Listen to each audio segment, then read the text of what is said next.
Hello friends, welcome to my YouTube channel job की तैयारी। आज मैं आपसे बात करने वाला हूं सीपीसीईटी एग्जाम के बारे में। यहां पे आपको मैं फुल डिटेल बताऊंगा सीपीसीईटी एग्जाम के बारे में कि एक्चुअली सीपीसीईटी एग्जाम होता क्या है, इसको कौन आयोजित करता है और ये हमारे लिए कितना कंपलसरी है एक जॉब लेने के लिए। तो चलिए स्टार्ट करते हैं, देखते हैं कि सीपीसीईटी एग्जाम क्या होता है। उससे पहले मैं आपको बता देता हूँ, अगर आपको सीपीसीईटी एग्जाम के बारे में मेरा ये वीडियो आपको अच्छा लगता है तो प्लीज़ लाइक सब्सक्राइब इसको ज़रूर करें।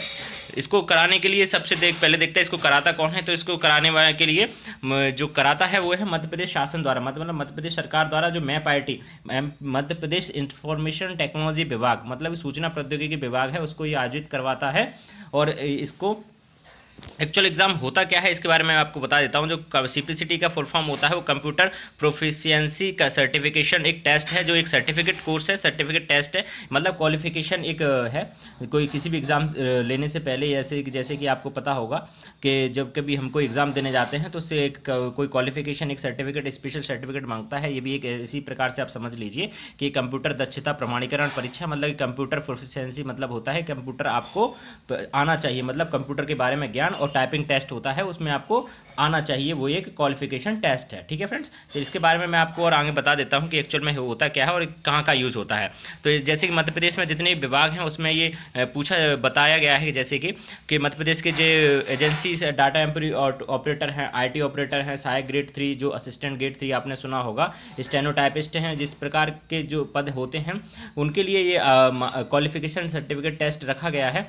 इसमें आपको मैं आप बता देता हूं जितने भी एग्जाम यहाँ पर हो रहे हैं इसमें एक क्वालिफिकेशन इसी रखा गया है कि आजकल जनरेशन में कंप्यूटर का उपयोग इतना काफ़ी बढ़ चुका है, तो कंप्यूटर ऑपरेटर करने वाले का लोगों को ये आजकल ज़रूरत है। कभी भी आप सरकारी विभाग में जाएंगे तो कंप्यूटर ऑपरेट करना आना चाहिए आपको। उसमें आपको एम एस वर्ड चलाना आना चाहिए, एम एस एक्सेल चलाना आना चाहिए। तो ये कौन कर सकता है? जिसको कंप्यूटर चलाना आता हो और उसकी टाइपिंग स्पीड भी काफ़ी बेहतर हो। इसलिए सीपीसीटी जो टेस्ट है वो एमपी गवर्नमेंट सरकार ने इसको चालू किया है, ताकि जो भी बाबू की पोस्टें हैं जो साई ग्रेड 3 जैसे आप बता रहे हैं उसमें इसको एक क्वालिफिकेशन सर्टिफिकेट कोर्स के रूप में रखा गया है। पटवारी में भी आजकल एक कंपलसरी कर है, जैसे आपने देखा होगा कि 2017-18 में जो पटवारी आया था उसमें भी यही के क्वालिफिकेशन रखा गया था कि आप पटवारी में अगर सिलेक्ट हो जाते हैं 2 साल के अंदर आपको सीपीसीटी पेपर जो है उसको पास करना अनिवार्य रख दिया गया था। इसलिए आप उसमें वैलिड हो सकते हैं, पटवारी एग्जाम में आप जॉब में आप कंटिन्यू कर सकते हैं।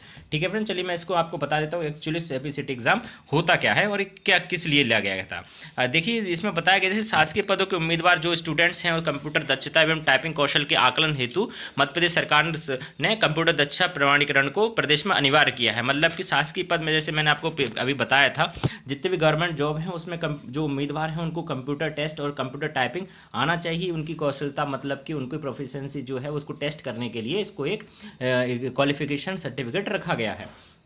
ठीक है फ्रेंड्स, एक उम्मीदवार को दक्षता आंकलन आधारित ऑनलाइन परीक्षा के माध्यम से बहुविकल्प टाइपिंग और इंग्लिश और हिंदी टाइपिंग के आधार पर किया जाता है। इसमें क्या होता है, जो स्टूडेंट्स हैं अगर इसका एग्जाम देते हैं तो उसमें हमें क्या पूछा जाता है, एक कंप्यूटर पे एग्जाम होता है, मतलब ऑनलाइन एग्जाम होगा जिसमें आपको हिंदी टाइपिंग और प्लस इंग्लिश टाइपिंग और कंप्यूटर के कुछ क्वेश्चन पूछे जाएंगे। जैसे कि मैं आपको बता देता हूं कि जैसे 75 नंबर का क्या होता है, हमारा कंप्यूटर का पेपर होता है। 75 नंबर का हमारा कंप्यूटर का पेपर रहेगा, जिसमें से 52 नंबर का हमसे कंप्यूटर पूछा जाएगा। और बाकी जो 23 नंबर से हैं उसमें क्या क्या पूछा जाएगा जी आपको मैं आगे बता देता हूँ कि सिलेबस में आगे क्या क्या रहेगा। जैसे कि इसमें बताया गया है मल्टीपल चॉइस क्वेश्चन रहते हैं 75 नंबर्स के, जिसमें 52 नंबर्स का करेगा सिर्फ कंप्यूटर रहता है, जिसमें आपको 50 मार्क्स मतलब कि 50% मार्क्स है वो लाना अनिवार्य रहता है। जैसे 75 नंबर से आप समझ लीजिए 738 के करीब आपको ये नंबर लाने ही पड़ते हैं। 38 के नंबर का आपको क्वालिफाइड करना ही पड़ेगा। जब तक अगर आप कंप्यूटर और जी प्लस जो मल्टीपल चॉइस क्वेश्चन 75 नंबर से आप 38 क्वेश्चन नहीं लाते तो आप डिस्क्वालीफाइड हो जाएंगे उस एग्जाम में। तो आपको 38 नंबर लाना कंपलसरी ही है। इसमें आपको बात करते हैं इसके पोर्शन के बारे में, क्या क्या पोर्शन आपसे पूछा जाता है। तो इसमें जो एग्जाम होता है वो 75 मिनट्स मतलब कि 75 मिनट का एक एग्जाम होगा, जिसमें आपको जो 52 नंबर्स हैं उसमें आपको कंप्यूटर के क्वेश्चंस रखे जाएंगे, कंप्यूटर के क्वेश्चन पूछे जाएंगे। और जो 23 नंबर्स के जो हैं उसमें से आपको अलग पोर्शन रहेगा, जिसमें आपको जीके, मैथ और एक आपको पैरा दिया जाएगा और रीजनिंग के क्वेश्चन रहेंगे, जैसे 23 नंबर में आपको सब कवर हो जाते हैं। और आपको इसमें इसके कितने हो गए 52 और 23 मिल गए आपको 75, मतलब 75 नंबर का पूरा एग्जाम हो गया जी। जो मल्टीपल चॉइस क्वेश्चंस रहेंगे, आपके ऑब्जेक्टिव क्वेश्चंस रहेंगे, इसमें आपको कितने लाने हैं, 38 नंबर लाने हैं, तभी आप इसमें एग्जाम में जो फर्स्ट स्टेज है इसमें आप पास हो सकते हैं। अगर हम बात करते हैं सेकंड स्टेज की, तो सेकंड स्टेज में आपको टाइपिंग टेस्ट लिया जाता है, जिसमें आपको 15 मिनट की आपको इंग्लिश टाइपिंग रहेगी और 15 मिनट की आपको हिंदी टाइपिंग रहेगी, जिसमें 2 पोर्शन दिए जाते हैं आपको। 15 मिनट एक पैराग्राफ रहेगा, ऊपर जैसे एक पैराग्राफ रहता है और आपको नीचे उसको टाइप करना है देख के। अगर आप उसमें 15 मिनट में टाइपिंग आपको स्पीड आपकी बता देगा कि भाई आपने जो पैराग्राफ टाइप किया है वो इंग्लिश में और हिंदी में जो टाइप किया है उसकी एक्चुअल स्पीड क्या रहेगी। अगर हम स्पीड की बात कर लेते हैं, तो अगर स्पीड में बात करते हैं तो हिंदी टाइपिंग के लिए आपको स्पीड कितनी चाहिए, 30 वर्ड्स पर मिनट की, 30 वर्ड्स पर मिनट आपको स्पीड चाहिए इंग्लिश के लिए, तभी आप इसमें क्वालिफाइड हो सकते हैं। जो आपको पैरा दिया गया है 15 मिनट में, ऐसा नहीं है कि आपको पूरा 15 मिनट मिलेगा, ये आपको पैरा है, आप जितनी देर में उसको टाइप कर सकते हैं उसमें आप कर सकते हैं, लेकिन आपकी जो स्पीड है वो 30 वर्ड्स पर मिनट ही आनी चाहिए। अगर हम बात करते हैं हिंदी की, तो हिंदी की एक्चुअल में कितनी स्पीड होनी चाहिए, 20 वर्ड्स पर मिनट, मतलब कि इंग्लिश के लिए एक पैरा को टाइप करने के लिए आपको 30 वर्ड्स पर मिनट होना चाहिए और हिंदी के लिए आपको 20 वर्ड्स पर मिनट होनी चाहिए। ठीक है फ्रेंड्स, अगर हम बात करते हैं, जैसे मैं आपको बता चुका हूं, इसमें जो आगे दिया है वैसा ही कि आपको इंग्लिश के लिए कितनी चाहिए 30 और हिंदी के लिए 20 चाहिए, और जो 75 नंबर का जो कंप्यूटर प्रोफिशिएंसी जो एग्जाम होगा उसमें आपको 50% मार्क होना ही चाहिए, जैसे जी मैं आपको बता ही चुका हूँ। आगे देखते हैं इसमें परीक्षा में सम्मिलित होने का तरीका। परीक्षा में सम्मिलित होने तरीका के लिए आपको क्या करना पड़ेगा, आपको इसकी सीपीसीटी की साइट पे जाना पड़ेगा और आपको यहाँ पर रजिस्टर्ड करके अपना पूरा जो भी आपकी डिटेल है वहाँ पे फिल्ड करनी पड़ेगी, आपकी जो नाम, आपका डेट ऑफ बर्थ सब वगैरह जितनी भी है। ये 12th पास एग्जाम है, आप 12th के बाद इसको 12th अगर पास हैं आप तो इसको दे सकते हैं एग्जाम को।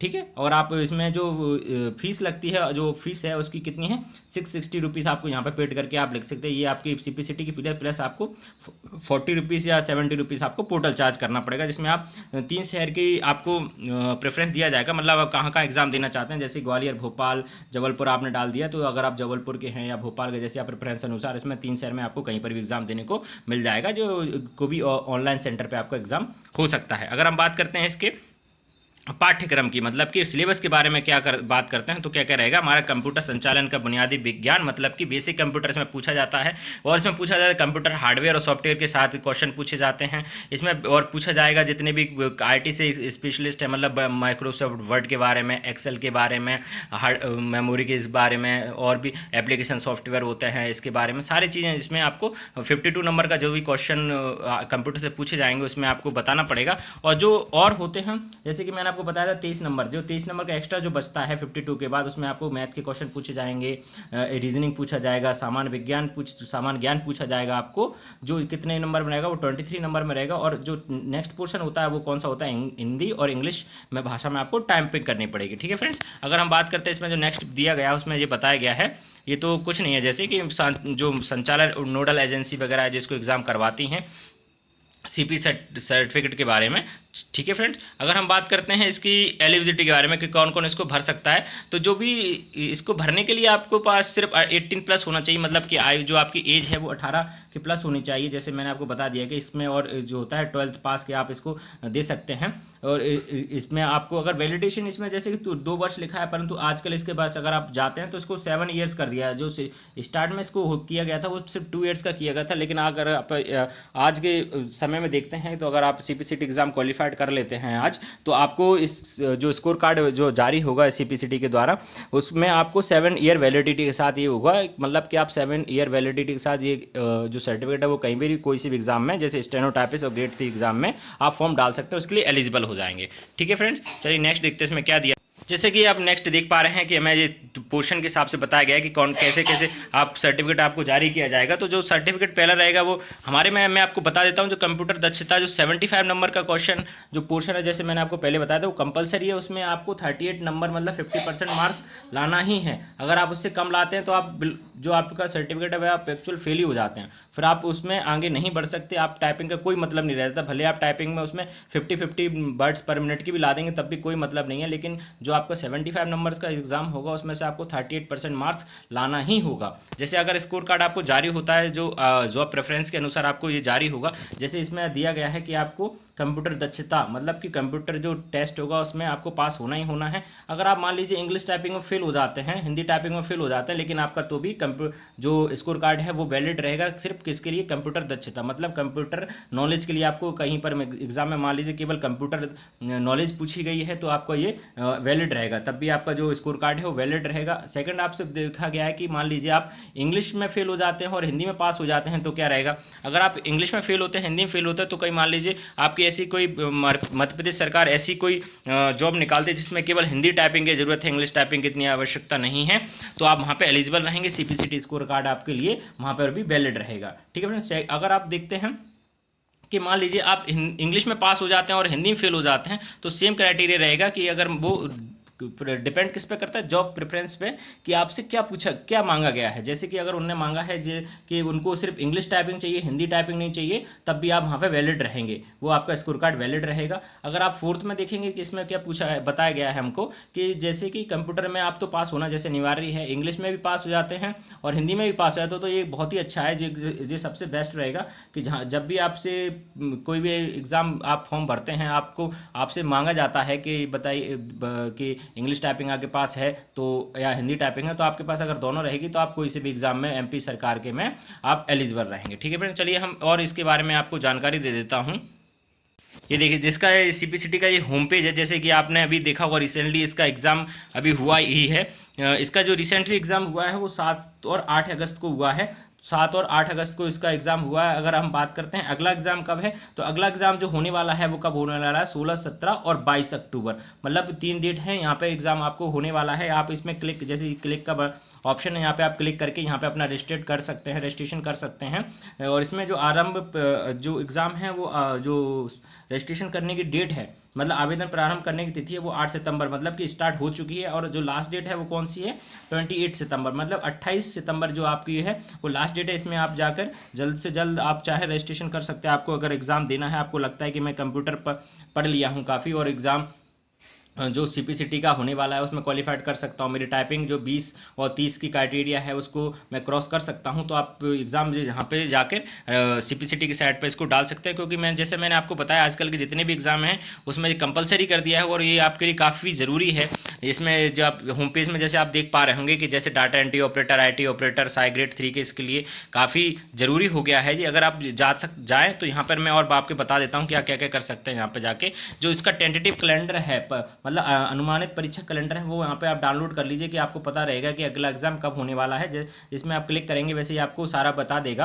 अगर हम देखेंगे पूर्व प्रश्न और पत्र और विज्ञान, मतलब आपको ओल्ड क्वेश्चन पेपर देखने हैं तो आप यहाँ पर जाकर क्लिक करके आप देख सकते हैं जो पिछले जितने भी 2016-17 से जितने भी एग्जाम इसमें सीपीसीटी द्वारा कराए गए हैं उसमें सब आपको यहाँ पर मिल जाएंगे, जिससे आपको एक आइडिया हो जाएगा कि जो कैसा एग्जाम आता है और हमसे कैसे कैसे क्वेश्चन इसमें पूछे जाते हैं। अगर हम आपको इसमें अगर आपको डाउनलोड करना है, जैसे कि सिलेबस डाउनलोड करना है, तो आप यहाँ पे सिलेबस जाके डाउनलोड कर सकते हैं। यहाँ पे जाके सिलेबस डाउनलोड करते हैं। आपको स्कोर कार्ड के बारे में थोड़ी जानकारी चाहिए कि स्कोर कार्ड कैसे आता है, उसको कैसे पढ़ना है, क्या करना है, तो यहाँ पे आपको जाके स्कोर कार्ड कर देख सकते हैं।